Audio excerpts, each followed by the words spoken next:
Magandang gabi at o araw sa mga tagapakinig at tagapanood. Sa mga kapatid, sana pagpalain kayo ng ating Panginoon. Sa oras po na to, ang ating pag-aaralan ay ang ikapo ni Abraham. Marami pong nagbabase sa nagtuturo sa ikapo ang ginagamit ito at sinasabing sa prinsipyo po na ito nila nakuha ang ikapo upang iwasan ang kautusan. Ito po daw, ang ikapo ay nandito na noong bago pa magkaroon ng kautusan at dito nila ginagamit ang prinsipyo. So, para po malaman natin ang buong istorya at para nating matutunan talaga ang katotohanan sinasabi dito, ating pong puntahan na ang talata. Umpasahin po natin kung paano yung istorya. Ito po ang sinasabi sa Genesis 14 verse 8. At nagsilabas ang hari na sa Sodoma at ang hari sa Gomora, ang hari sa Adma at ang hari sa Seboim at ang hari sa Bela. 5 po iyan na dilidbat sa Soar at sila'y humanay ng pakikipagbaka laban sa kanila sa libis ng Sidim. So nagkaroon po ng war sa mula dito sa 5 hari na ito laban po sa susunod na talata. Basahin natin. Laban kay Chedorlaomer, hari sa Elam, at kay Tidal na hari ng mga Goyim, at kay Amrapael, hari sa Shinar, at kay Ariok, hari sa Eleazar. 4 na hari laban sa 5. So, yun po nagkaroon ng war between 5 kings and the 4 kings. Yan po ang istorya. Tuloy pa po natin, At ang libis ng Sidim ay puno ng hukay ng beton. At nagsitakas ang mga hari. Sino ba nagsitakas? Sa Sodoma, sa Gomora, at nangahulog doon at ang mga natira ay nagsitakas sa kabundukan. So, natalo po yung 5 kings kasama yung Sodoma at Gomora. At ano po nangyari?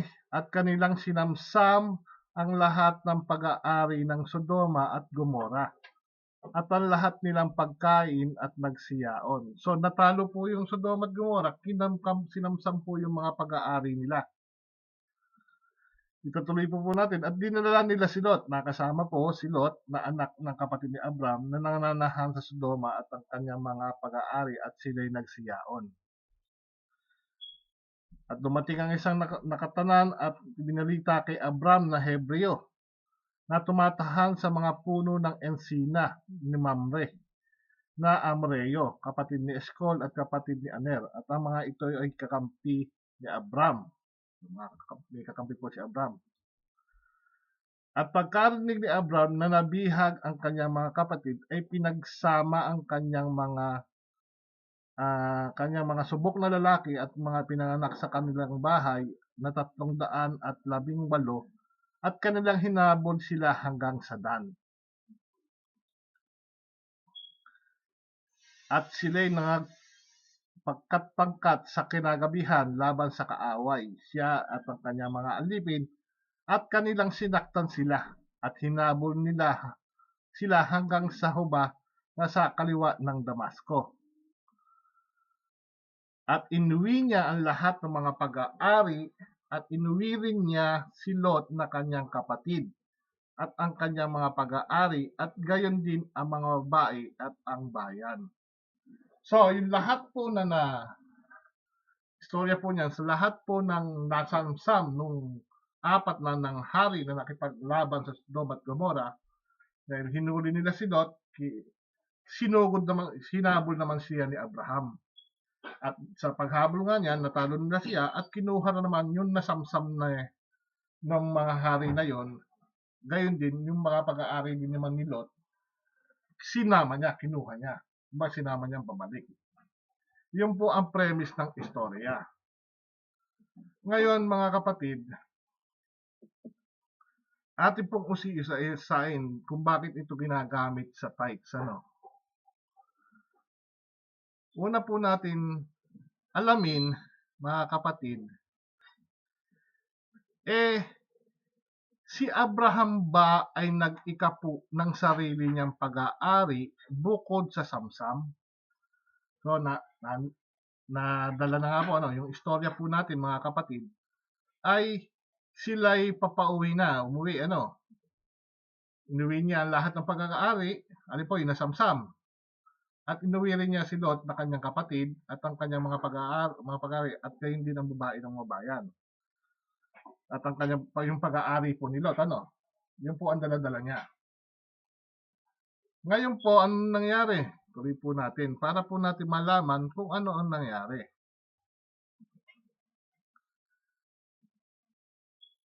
Sa verse 17, at nilabas na sinalubong siya ng hari. Sinalubong po ng hari ng sa Sodoma. Ito po yung nakamkaman. Pagkatapos na siya magbalik na mula sa pagpatay kay Chedorlaomer at sa mga haring kasama niya sa libis ng Shabe na siyang libis ng hari. So, nagbalik niya, nakasalubong niya yung hari ng Sodoma. Tuloy po natin. Sa 18, at si Melchizedek kasama na hari. Huwag mo kakalimutan po, hari din po ito si Melchizedek sa Salem. Ay naglabas ng tinapay at alak at siya rin po ay saserdote ng kataas-taasan Diyos. At dito na nga po sinabi, at binasbasan niya siya na sinabi, pagpalain ni Abram ng kataas-taasan Diyos na may-ari ng langit at lupa. At purihin ang kataas-taasan Diyos na nagbigay ng iyong mga kaaway sa iyong kamay at binigyan siya ni Abram ng 10% ng buong samsam. So, ang ibinigay po kay Melchizedek ay yung pong nakuha niya mula sa kipagbaka niya doon sa bumihag kay Lot. Hindi po yung pag-aari niya doon sa pinagmulan niya. Ito po yung nakuha niya doon sa samsam, sa pakikipagbaka. At binigay po niya kay Melchizedek yung 10% bahagi. Kaya po, mga kapatid, sa ating tanong na kung si Abraham ba ay nag-ikapu sa sarili niyang pag-aari bukod sa samsam, ang ating pong maliwanag na sagot, mga kapatid, ay tumataginting po na hindi. Dahil ang binigay lamang niya ay yung kanyang nasamsam. So, hindi po niya binigay kung ano yung pag-aari niya na nandun sa iniwan niya doon kung sa tinitirhan niya.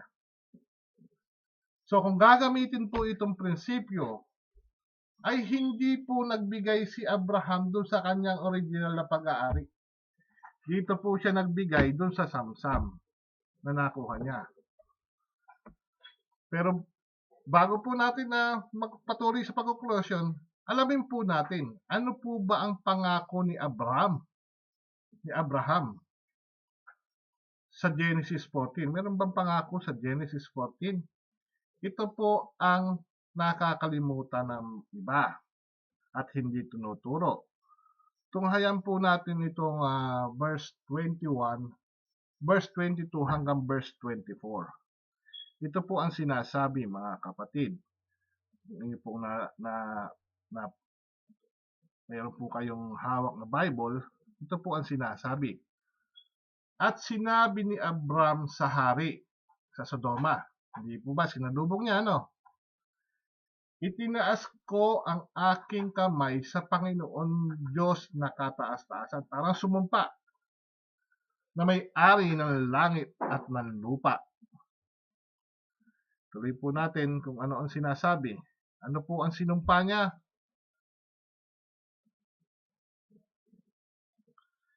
Isinumpa kong hindi ako kukuha maging isang sinulid o maging isang panali ng pangyapak o ng anumang nauukol sa iyo.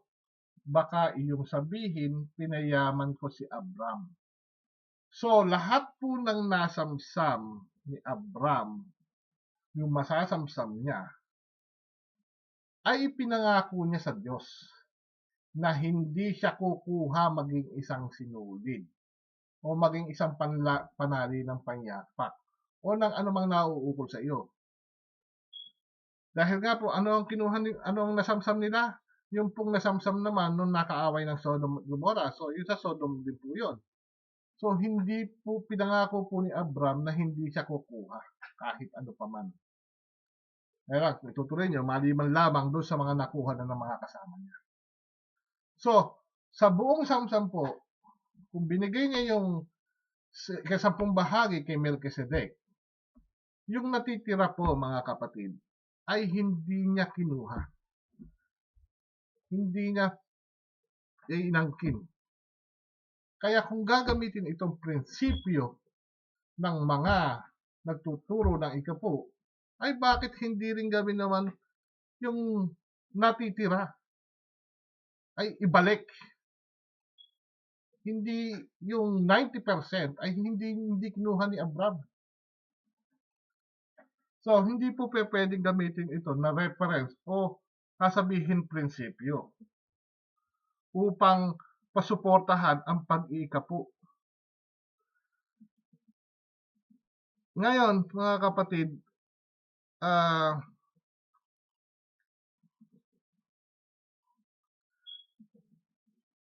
ano ang pinangako ni Abraham base sa ating napag-aralan na hindi siya kukuha ng anuman.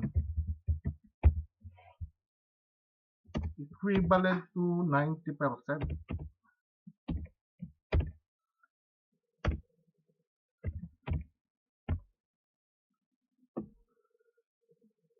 Yan po mga kapatid ang katotohanan lamang ng ating binasa. Hindi po natin opinion, kundi binasa lamang po natin.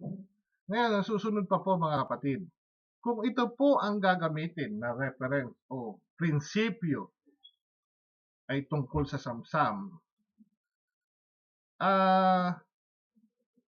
ang mga Israel na direct descendants po ni Abraham ay nagbibigay ng ikapo sa samsam nila dahil nga po kung ito yung gagawin nilang reference na prinsipyo na nagbigay si Abram ng ikapo sa mga samsam, ang mga Israel ba ay nagbigay ng ikapo sa mga samsam nila? Dahil alam po natin na ang mga Israelita naman, bago sila nakarating do sa Kanaan, ay nakipagbaka din po sila. At may mga nasamsam po sila. So, kung susundan po natin ang logic ng mga nagtuturo ng 10% na ibinigay kay Melchizedek sa pamamagitan ng sinasabi ng ikapunga, ang mga Israel na sila may direct descendants, alam nila istorya nito, alam nila kung i-adapt nila yung prinsipyo, 10% din ba ang kanilang binigay na samsam sa Panginoon para sa Panginoon? Nagbibigay ba sila ng ikapo samsam? Sasagutin ko po muna ito ng hindi. At hindi po ikapo. Pero nagbibigay sila.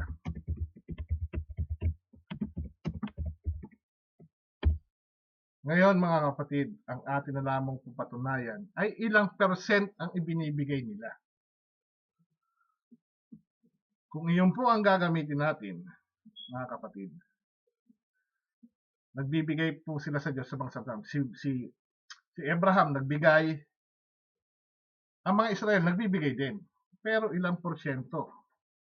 Kung iyon po ang inyong bagbabasihan para sa ikapo, naku po, basahin po natin itong Numbers 31 verse 25 to 32 para po malaman natin. Numbers 31 verse 22, 25. Simulan po natin sa 25.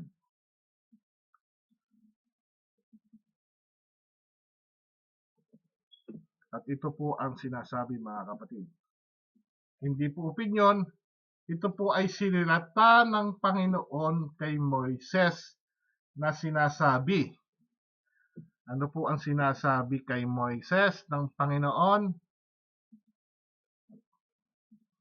Bilangin mo ang samsam na nakuha sa tao at gayon din sa hayop ninyo at ni Eleazar na saserdote at ang mga pangulo ng mga sangbayan ng mga magulang ng kapisanan. Bilangin po ang samsam. Samsam po pinag-uusapan dito. 10% po ba ibibigay nila? Tingnan po natin. At hatiin mo ang samsam ng dalawa. Hatiin po ng dalawa. Sa mga lalaking nagbabaka na nagsilabas sa pakipagbaka at sa buong kapisanan.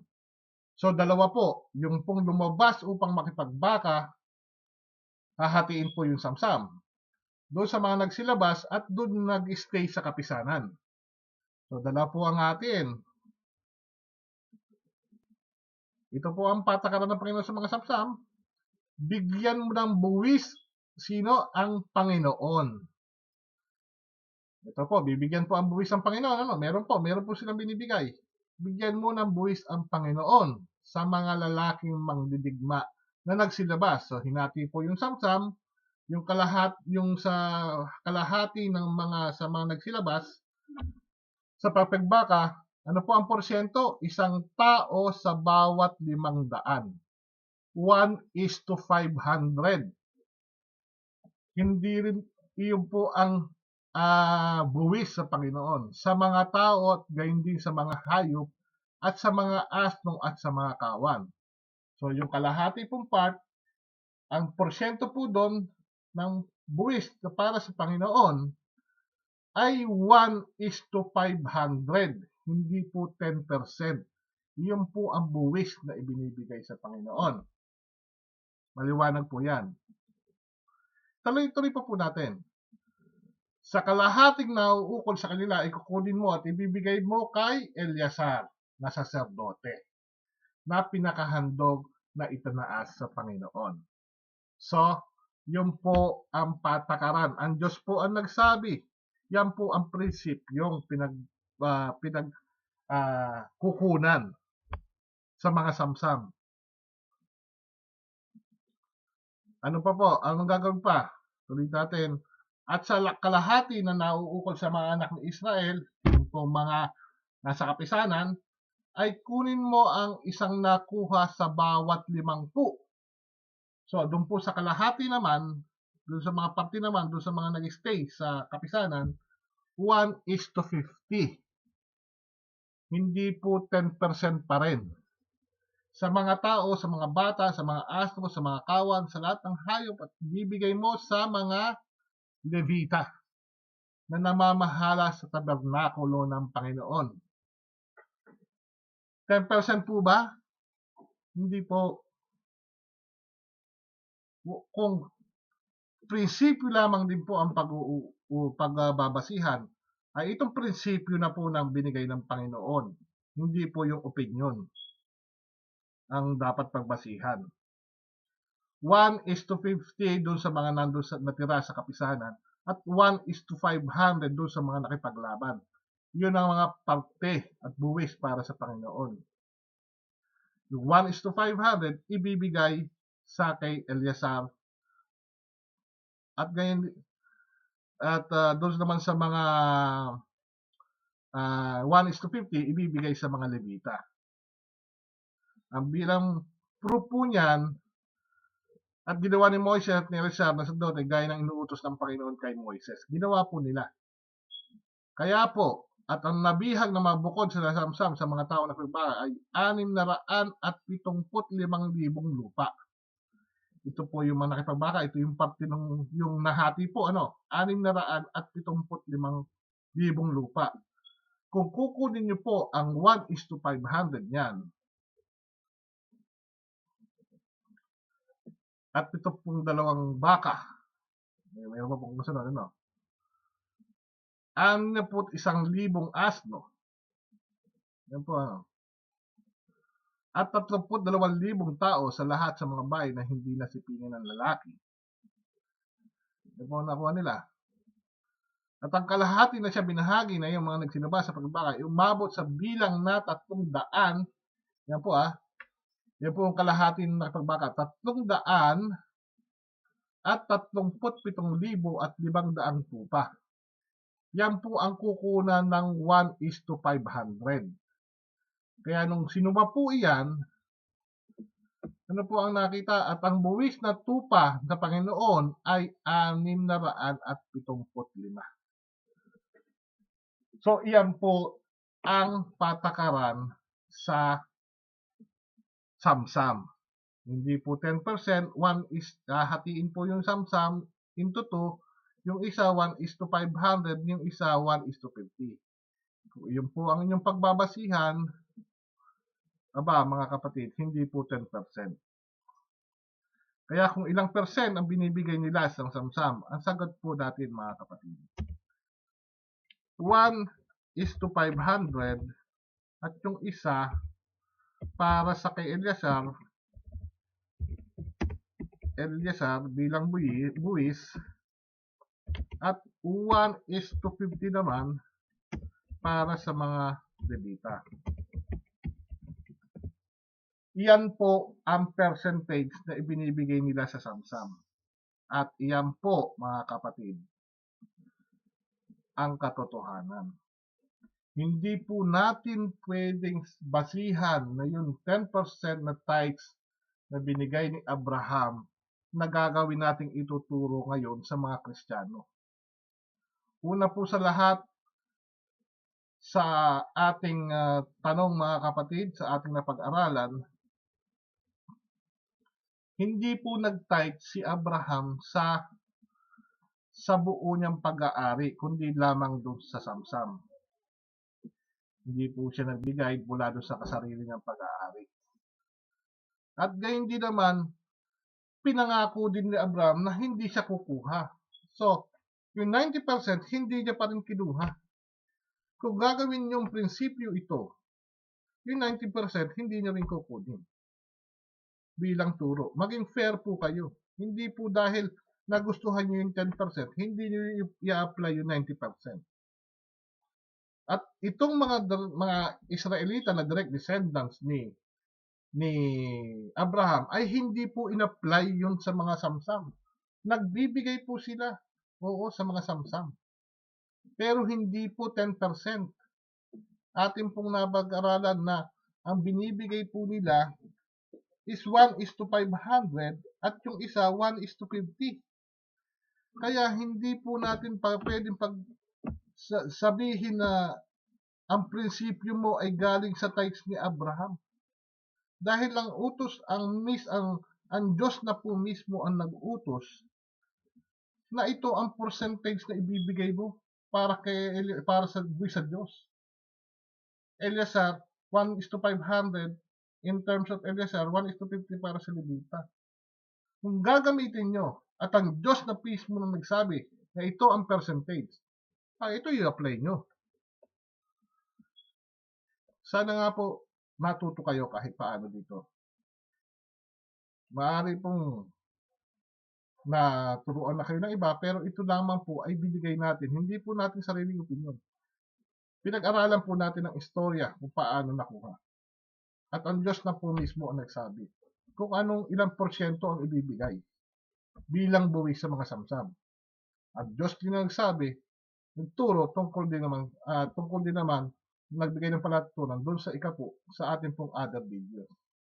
Sana po natuto kayo at i-share po natin ito kung inyong natutunan, kung natuto kayo, at mag-subscribe po kayo sa channel and click the notification bell. Salamat po.